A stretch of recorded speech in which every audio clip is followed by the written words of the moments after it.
السلام علیکم یو ځل بیا تاسو سره موجود یم یاسر ټیکنیکل اپډیټس چینل نه په نننۍ ویډیو کې به زه درواښیم تاسو څنګه کولی شئ یعنې تاسو غواړئ چې ستاسو د یوټیوب چینل دی او تاسو غواړئ چې په هغې کې ځان سره بل کس ایډ کړئ نو بالکل تاسو کولی شئ یعنې تاسو بل کس ځان سره په یوټیوب چینل کې اخیستلی شئ نو دا په کومه طریقه ځان سره بل کس اخلو یعنې ایډ کوو چې هغه هم د یوټیوب چینل نه ویډیوګانې اپلوډ کولی شي او ایډیټینګ پرې هم کولی شي نو بالکل زه تاسو ته طریقه درښیم په دغه طریقه تاسو په خپل چینل کې بل کس یعنې ځان سره بل ملګری ایډ کولی شي که تاسو تر اوسه پورې زموږ چینل دی سبسکرایب کړئ یاسر ټیکنیکل اپډیټس چینل ضرور سبسکرایب کړئ او دا ویډیو نور ملګرو سره شیر کړئ نو زه د ویډیو په طرف ویډیو شروع کوو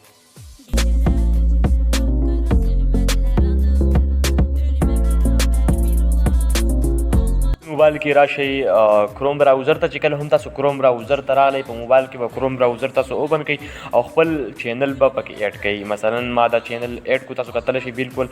زه به دلته اوس راشم دا به تاسو دلته ډیسکټاپ ته واړوئ یعنې په دې ډیسکټاپ ته به تاسو کلیک وکړئ ستاسو ډیسکټاپ ته به دغه واوړي دلته به تاسو راشئ په خپل پروفایل چینل باندې به کلیک وکړئ یعنې چینل پروفایل باندې به کلیک وکړئ چې کله هم تاسو دا کلیک وکړو دلته به تاسو ته دغه صفحه راوړي تاسو کتلی شئ بالکل حاجی دلته به تاسو ته راشي یور چینل تاسو کتلی شئ نو تاسو به دلته په یور چینل باندې کلیک وکړئ دغه رقم چې تاسو کلیک وکړو په یور چینل بیا به تاسو دلته راشئ په کسټمایز چینل به کلیک وکړئ چې کله هم تاسو په دغې باندې کلیک وکړو دلته به تاسو ته دغه رقم انټرفیس یعنې بله صفحه دلته تاسو ته وایي ټي سټوډیو ته راوړي تاسو کتلی شئ بالکل دلته سرچ شي نو تاسو به اکاونټ ګوګل ډاټ کام دا به دغه رقم تاسو ته سټوډیو اوپن شي تاسو کتلی شئ په ډیسکټاپ فارم کې به تاسو ته دغه رقم یوټیوب سټوډیو اوپن شي نو چې کله هم تاسو ته یوټیوب سټوډیو اوپن شوه په دې کې به تاسو ته دغه انټرفیس راشي یعنې دغه لوډینګ دی دا به تاسو ته یوټیوب اوپن شي تاسو کتلی شئ دلته به تاسو راشئ په کنټینیو ویلکم ټو یوټیوب سټوډیو په کنټینیو به تاسو کلیک وکړئ چې کله هم تاسو په کنټینیو کلیک وکړو دا به تاسو دې ځای نه کلوز کړئ چې کله هم تاسو دغه کلوز کړئ تاسو کتلی شئ دلته به تاسو راشئ سیټینګز ته چې کله هم تاسو سیټینګز ته راغلی دلته به بیا تاسو ته دغه صفحه راوړي تاسو کتلی شئ لږ لوډینګ دی دا لوډینګ به دلته سر ته ورسي یعنې پوره به شي نو تاسو ته به دلته تاسو ته به نور آپشن درکړي تاسو کتلی شئ بالکل دلته دا لوډینګ نیټ مسله ده نیټ مسله لږ سلو به کېږي نو تاسو به ورته لږ صبر وکړئ دلته به تاسو راشئ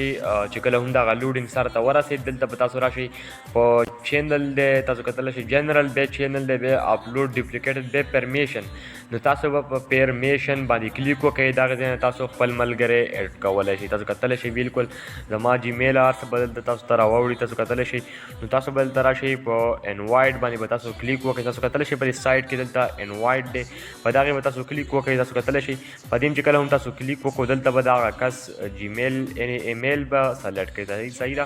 بیا به دلته سلیکټ اکایس دلته تاسو منیجر سازوئ د چینل ایډیټر یې سازوئ ښه تاسو اوس ایډیټر لیمیټډ او تاسو ویور لیمیټډ تاسو اوس دلته ایډیټینګ دپاره دغه کس په خپل چینل کې اخلئ یا تاسو منیجر یعنې مشر کوئ نو تاسو په دې کې په هر یو کلیک وکړئ چې کله هم په هر یو کلیک وکړو دلته به تاسو ته دغه ایمیل چې کله هم تاسو ورکړو دلته به تاسو ته بیا راشي په ډن به کلیک وکړئ او دلته په سیو کلیک وکړئ نو ستاسو سره به هغه کس